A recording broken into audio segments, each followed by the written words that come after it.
এইটা কিন্তু elephant corridor ছিল। আমরা আসার সময় দেখলাম লাল পুরুলিয়া আমরা যখন বলি, পলাশের পুরুলিয়া, এই হচ্ছে আসল লালে লাল পলাশের পুরুলিয়া।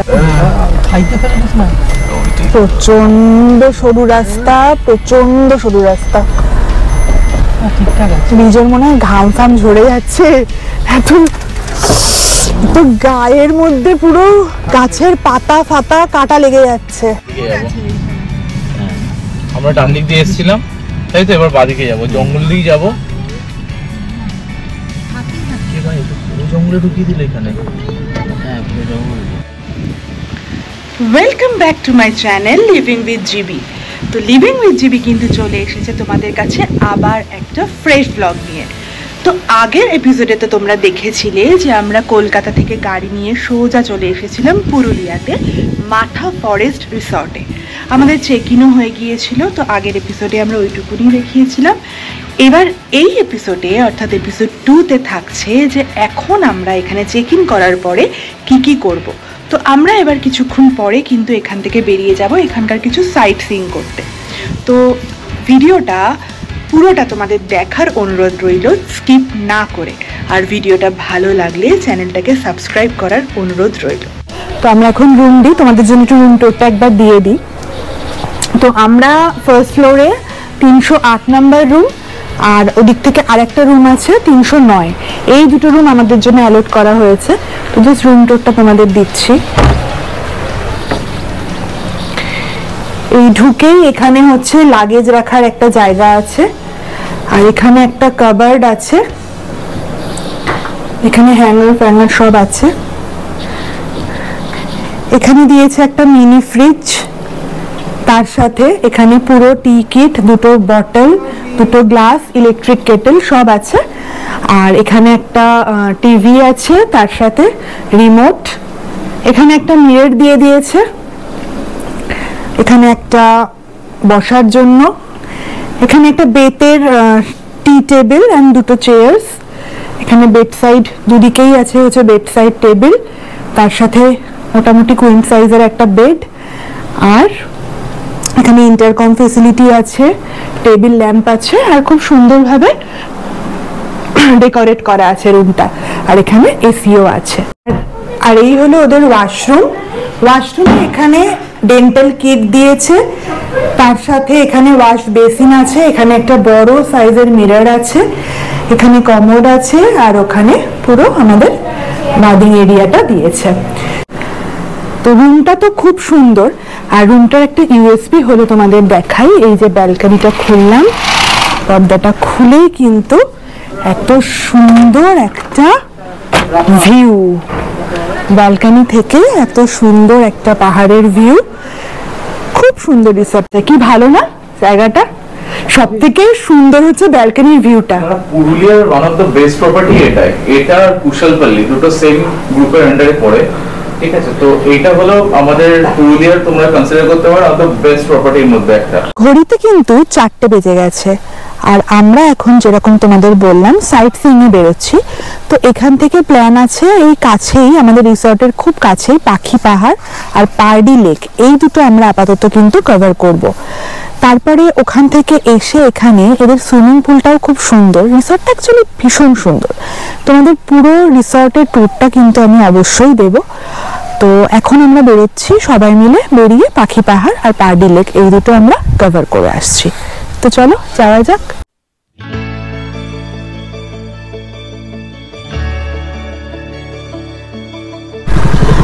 আমরা রিসর্ট থেকে বেরিয়ে এখন পাখি পাহাড়ে যাচ্ছি প্রথমে। তো পাখি পাহাড়ের ডিস্টেন্স কিন্তু আমাদের রিসর্ট থেকে ওই 3 কিলোমিটারের মতো, আর সময় লাগলো ওই 7-8 মিনিট মতো। তো এখান থেকে পাখি পাহাড়টা দেখে নিয়ে তারপরে আমাদের কিন্তু বেরোনোর কথা আছে হচ্ছে পার্ডি লেকে। তো পাখি পাহাড়ে যাই, তারপরে তোমাদের সাথে পুরোটা শেয়ার করছি। আর আমরা কিন্তু এখনো পর্যন্ত ট্রিপটা খুব এনজয় করছি। তার কারণ হলো আমাদের এখানকার যে ওয়েদার খুব সুন্দর, ভীষণ একটা সুন্দর হাওয়া দিচ্ছে। আমরা রিসর্টের লনে কিছুক্ষণ বসেছিলাম, সবাই ফুল এন্থুতে আছে, লনে বসে কিছুক্ষণ আড্ডা বাড্ডা দিয়ে তারপরে আমরা আবার বেরিয়েছি। তো এখান থেকে কিছুটা ঘুরে তারপর আমরা আবার ব্যাক টু রিসর্ট। পাখি পাহাড়ের রাস্তায় যাওয়ার সময় কিন্তু এরকম দু সাইডে বড় ছোট পাথর মিলিয়ে, আর এখানে এরকম ঘন জঙ্গল বলবো না, হালকা জঙ্গল, আর সামনেটা দেখো কি সুন্দর।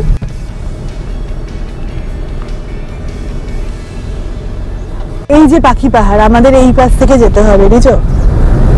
এই যে এইটা হচ্ছে পাখি পাহাড়, আমরা যাবো হচ্ছে এখান থেকে ঘুরে ওই দিকটাতে।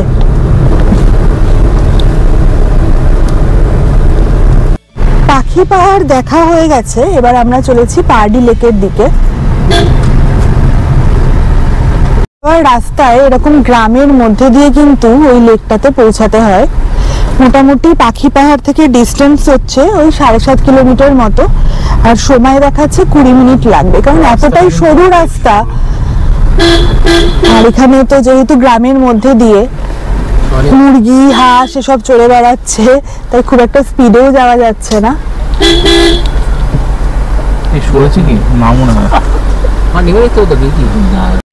বেসিক্যালি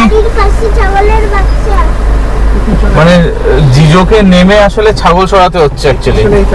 ছাগল জিজোকে দেখে সরে গেছে। রাস্তাটা প্রচন্ড সরু। তোমরা যারা আসবে তাদেরকে বলি একটু খুব সাবধানে এসো।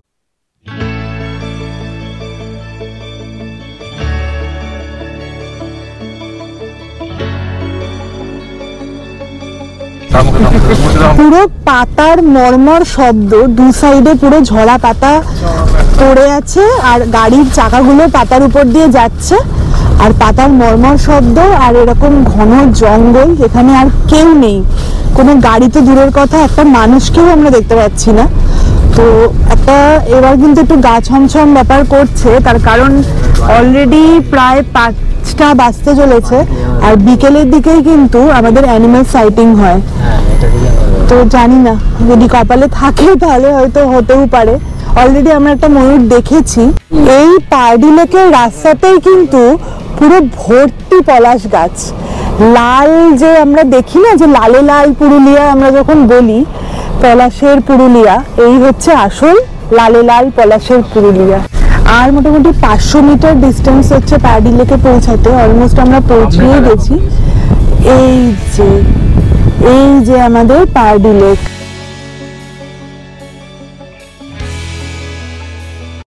ফাইনালি আমরা কিন্তু পারডি লেকে পৌঁছে গেছি। রাস্তার অবস্থা প্রচন্ড খারাপ ছিল, অনেক কাঠ খড় পুড়িয়ে আমরা এই ভিউটা পেলাম। মানে জাস্ট আমি নিজেকে বলবো দেখাতে, এই ভিউটা অসাধারণ, লেকটা এত সুন্দর, আর পুরো রাস্তাটা কিন্তু আমরা গ্রামের মধ্যে দিয়েই এসছি। মানে এসে এখন মনে হচ্ছে সত্যি এখানে না এলে বোধহয় একটা খুব বড় মিস হয়ে যেত। মনে হচ্ছে দেখো এখানটা বসে থাকি, কি সুন্দর মিষ্টি মিষ্টি হাওয়া দিচ্ছে, দারুণ লাগছে। আর ওইখানে দেখো মাছ ধরছে রিজো, পুরো এখানে কচুরিপানা ভর্তি।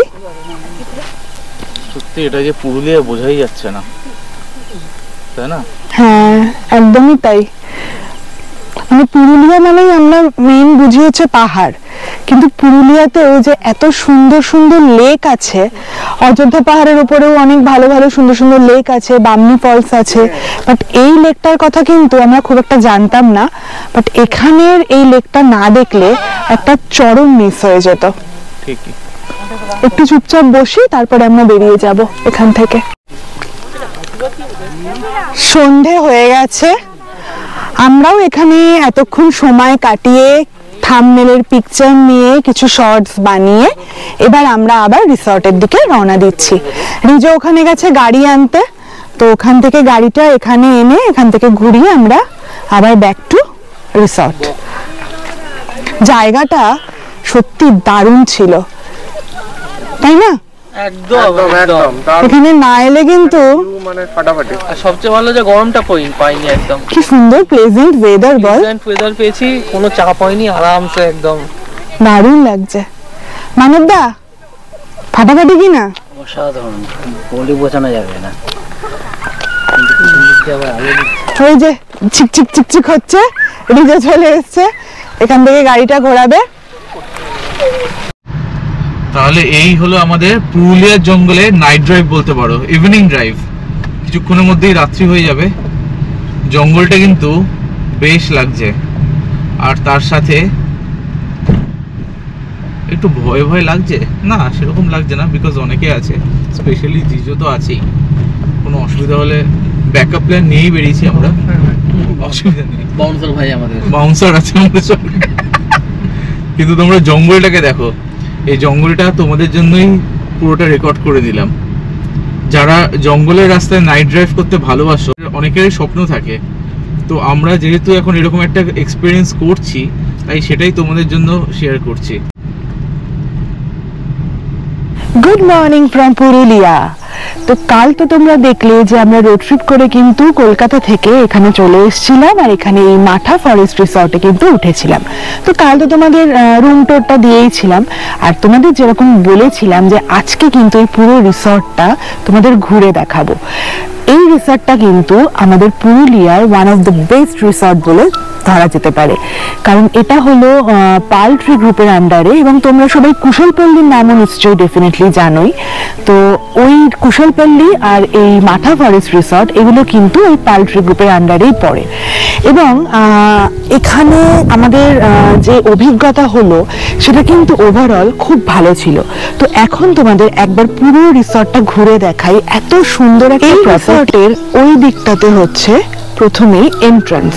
তো এন্ট্রান্স থেকে ঢুকেই কিন্তু এখানে এদের টেন্ট গুলো আছে। তোমাদের বলি এই রিসর্টের অ্যাকোমোডেশন কিন্তু দু রকমের, একটা হচ্ছে টেন্ট আর একটা হচ্ছে ব্যালকনি রুমগুলো। কারণ ব্যালকনি রুমগুলোই আমরা এবার নিয়েছি, কারণ এটা গরমের একটা প্রেডিকশন ছিল। আর যখন আমরা 2022 সালে এসছিলাম এবং আমরা অযোধ্যার হিল টপে ছিলাম, তখন কিন্তু আমাদের টেন্টের এক্সপিরিয়েন্স হয়ে গিয়েছিল, তখন আমরা টেন্ট রুমে নিয়েছিলাম। বাট এইবার আমাদের ব্যালকনি রুমগুলো চুজ করার পিছনে একটাই রিজন, কারণ এত সুন্দর ব্যালকনি ভিউ। ব্যালকনি থেকে আমরা বেরিয়ে কিন্তু রুম থেকে এই পুরো পাহাড়টা আমাদের চোখে পড়ে। তো এই ভিউটা মিস না করার জন্য কিন্তু আমরা এবার ওই রুমগুলোকে চুজ করেছি। ট্রেনগুলো জাস্ট ক্রস করেই কিন্তু এখানে এসে হচ্ছে ওদের রিসেপশন এরিয়া। আর এই দিকটা আমি নিজেকে বলবো দেখাতে, এই দিকটাতে হচ্ছে ওদের একটা আলাদা সিটিং অ্যারেঞ্জমেন্ট করা আছে, যেটাতে কিন্তু ওরা লাঞ্চ বা বসে ডিনার করতে পারে। যদিও ওদের রেস্টুরেন্ট কিন্তু ইনহাউস রেস্টুরেন্ট যেটা, সেটা কিন্তু ওই দিকে। তো যদি কখনো গরমে এখানে প্রবলেম হয় তাহলে কিন্তু ওখানে এসিরও ব্যবস্থা আছে। রিসেপশনের পাশেই কিন্তু এদের সুইমিং পুলটা। আর তোমরা অলরেডি দেখতে পাচ্ছ যে এখানকার স্টাফরা কিন্তু ক্লিন করা স্টার্ট করে দিয়েছে, কারণ এদের পুল অ্যাক্সেস টাইম হচ্ছে সকাল 8টা থেকে রাত্রি 8টা পর্যন্ত। আর সুইমিং পুলটা কিন্তু খুব নিট অ্যান্ড ক্লিন। কালকে অলরেডি সন্ধ্যাবেলা আমরা একবার পুলে নেমেছিলাম। এদের স্টাফরা কিন্তু এখানে 4 থেকে 5 বার কিন্তু পুলটাকে ক্লিন করে। সুইমিং পুলের পাশেই কিন্তু এদের এসি ইনহাউস রেস্টুরেন্টটা। তো এদের ফুড রিভিউ যদি তোমাদের দিতে বলি, তাহলে আমি বলি যে রেটিং ওয়াইজ আমি এদেরকে 7 আউট অফ 10 দেব। কারণ কালকে অলরেডি আমরা এখানে লাঞ্চ আর ডিনার দুটোই করেছিলাম। একটা ছোট রেফারেন্স দিয়ে, এখানে একটা মিক্সড নুডলসের দাম 400+, আর জিএসটি আর রুম ডেলিভারি চার্জ সব কিছু মিলে কিন্তু এদের অলমোস্ট 500-এর কাছাকাছি চলে গেছিল। তো টেস্টের সাথে যদি আমি কম্পেয়ার করে ফুড রিভিউ দিতে বলো, তাহলে আমি বলবো যে এদের কিন্তু হাইলি ওভারপ্রাইসড। মাঠা ফরেস্ট রিসর্টের সব থেকে সুন্দর যে জায়গাটা আমার লেগেছে সেটা কিন্তু এই এত বড় সুন্দর লনটা। কারণ তুমি দিনের যে কোনো সময় এখানে বসে কিন্তু পিছনে পাহাড়ের এই ভিউটাকে এনজয় করতে পারো। প্রচুর সিটিং অ্যারেঞ্জমেন্টস এখানে কিন্তু আছে। আর আমরা যখন পুরুলিয়া আসবো বলে ডিসিশন নিয়েছিলাম, তখন কিন্তু একটা হিট ওয়েভের অ্যালার্ট ছিল, কিন্তু সামহাও এখানে আসার পরে কিন্তু সিনারিও পুরো চেঞ্জ হয়ে গেছে। সবকিছু কিন্তু আমাদের ফেভারে চলে এসছে। কালকে থেকে একটা হালকা হালকা বৃষ্টি শুরু হয়ে গেছে, যেটার জন্য কিন্তু ওয়েদারটা আমাদের খুব ভালো, আমাদের ফেভারে চলে এসছে। এখন যে আমরা এখানে সকালবেলা বসে আছি, এত সুন্দর একটা ওয়েদার, একদম গরম লাগছে না, সাথে হাওয়া দিচ্ছে, সবকিছু খুব ভালো লাগছে। আমরা দুজনে এখানে বসে গল্প করছি, ভালো পরিবেশটা লাগছে গো। আর পিছনে ময়ূরের ডাক শোনা যাচ্ছে, মাঝে মাঝে পাখির ডাক শোনা যাচ্ছে, সবকিছু মিলিয়ে কিন্তু আমাদের খুব ভালো লাগছে সকালটা। এবার আসি এদের রুম ট্যারিফের কথায়। তোমাদের যে টেন্টগুলো দেখালাম সেগুলোর প্রাইস 5 থেকে 5,500 টাকা, আর আমরা যে balcony with room with balcony যেগুলো নিয়েছিলাম সেগুলোর প্রাইস কিন্তু 7 থেকে 7,500 টাকা। তবে এগুলো কিন্তু পুরোটাই সিজন ওয়াইজ ভ্যারি করে। আমরা যেরকম মিডনাইট ট্রিপ থেকে বুক করেছি, আমাদের রুম উইথ ব্যালকনি দুটো আমরা নিয়েছিলাম, তাতে আমাদের কিন্তু 14,200 টাকা পড়েছে উইথ কমপ্লিমেন্টারি ব্রেকফাস্ট। তোমরা যদি কেউ ব্রেকফাস্টটা না নিতে চাও তাহলে সেক্ষেত্রে কিন্তু রুমের দামটা আরেকটু কমতে পারে। আমরা তো অনেক সকালে উঠেছি, যদিও এদের শুভদীপ দ্বারা এখন উঠলো, ওদের গুড মর্নিং এখন হলো, জিদ্দারও এখন হলো। তো আমাদের এখন বেশ কিছুক্ষণ আমরা এখানে গল্প করলাম, টাইম স্পেন্ড করলাম। এইবারে আমাদের ব্রেকফাস্ট করে নেবো আমরা। 8:30 থেকে ব্রেকফাস্ট ওপেন হয়, 9টা থেকে ব্রেকফাস্ট ওপেন হয়। তো আমরা এখন গিয়ে ব্রেকফাস্টটা করে নিই, দেন আমরা রুমে গিয়ে একবার ফ্রেশ হয়ে তারপরে পুলে নাম। এখন আমরা ব্রেকফাস্ট করতে যাই, চলো খিদে ভালোই পেয়েছে। আমি একটু বলে দিই এখানে কি কি আছে। এখানে আছে হচ্ছে বয়েলড এগ আছে, ম্যাগি আছে, ব্রেড চপ আছে, সাথে এখানে পরাঠা আছে, আর তার সাথে এই যে কারি আছে, আলু দিয়ে একটা তরকারি, আর এখানে আছে ইডলি, সাথে সাম্বার ডাল, আর এখানে আছে 2 রকমের চাটনি, আর এখানে হচ্ছে গাজরের হালুয়া, আচ্ছা এটা মিহিদানা আছে, আর এটা কি আছে সুজির হালুয়া আছে, ঠিক আছে। আর এখানে কিছু কাট ফ্রুটস আছে, স্প্রাউট স্যালাড আছে, এখানে আছে হচ্ছে ডোনাটস, মাফিন, আর এখানে জুস অ্যান্ড অল। তো ওভারঅল অনেকই অপশন আছে। এখন আমরা ব্রেকফাস্টটা করে নিই, তারপরে তোমার সাথে আবার ব্রেকফাস্ট হয়ে গেছে, আর এখন কিন্তু আমরা সব পুলে যাচ্ছি একটুখানি পুল মাস্তি করার জন্য। একদমই তাই, তোমাদের যেরকম বলা হয়েছিল। তো আমরা ব্রেকফাস্ট করে নিয়ে এখন পুলে যাব, পুলে কিছুক্ষণ টাইম স্পেন্ড করব, তারপর এখান থেকে বেরিয়ে যাব। তো চলো, শুভদীপ দাদা অলরেডি পুলে পৌঁছে গেছে, তো সবাই মিলে একটুখানি এনজয় করে নিই পুলে। আমি এখন দেখো তোমরা, আমি এখন পুলে নেমে গেছি। মজা আসছে? Very good, I love that. 3, 2, 1 go. ঝাঁপ দে।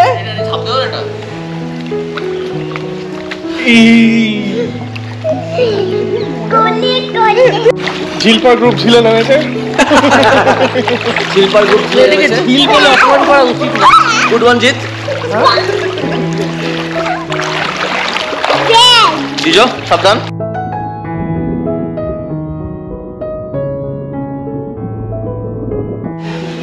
এই এপিসোডটাতে তো তোমরা দেখলে যে আমরা মাঠা ফরেস্ট রিসর্টে এসে কতটা এনজয় করলাম সবাই মিলে। তোমাদের রুম টোরগুলোও দিয়েছি, সাথে রিসর্টটাও পুরো ঘুরে দেখিয়েছি তোমাদের। তো এখন এতক্ষণ আমরা পুলে মজা টজা করে এখন আমি আবার রুমে যাব, রুমে গিয়ে ফ্রেশ হয়ে দেন আমরা কিন্তু বেরিয়ে যাব নেক্সট কিছু ডেস্টিনেশনের জন্য। তো আজকের ভিডিওটা যদি তোমাদের ভালো লেগে থাকে তো চ্যানেলটাকে সাবস্ক্রাইব করো, লিভিং উইথ জিবিকে সাপোর্ট করো। সবাই ভালো থেকো, সুস্থ থেকো, দেখা হচ্ছে তোমাদের সাথে আবার নেক্সট এপিসোডে।